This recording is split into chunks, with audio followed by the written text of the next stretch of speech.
Tiga perkara yang orang Melayu kena buang dari pemikiran mereka jika mereka ingin berjaya. Apakah ia? Jom kita selusuri.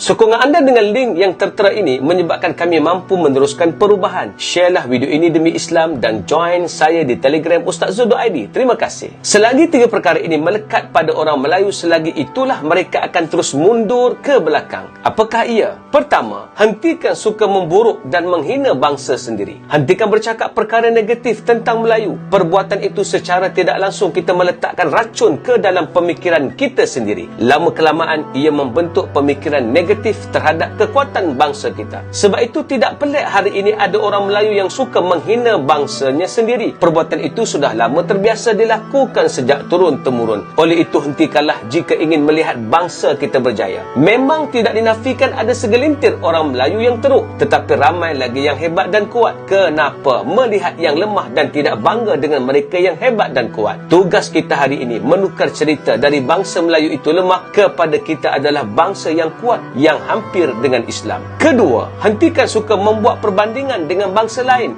dengan mengagumi mereka dan merendah-rendahkan orang Melayu. Hari ini sudah menjadi kebiasaan kebanyakan kita suka memuji bangsa lain dan pada masa yang sama menghina bangsa sendiri. Sudah sampai masanya kita mengubah perkara itu.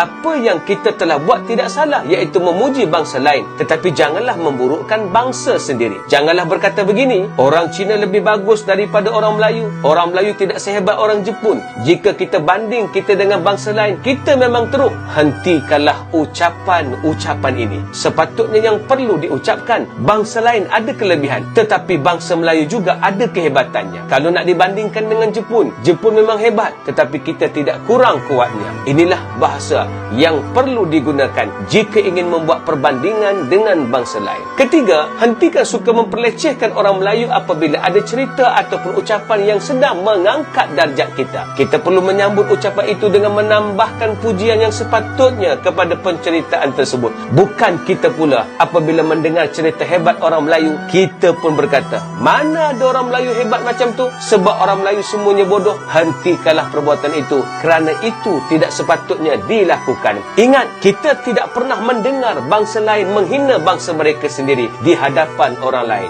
Jangan sampai kita meneruskan perbuatan tersebut. Di sini bukanlah kita ingin menafikan kelemahan kita.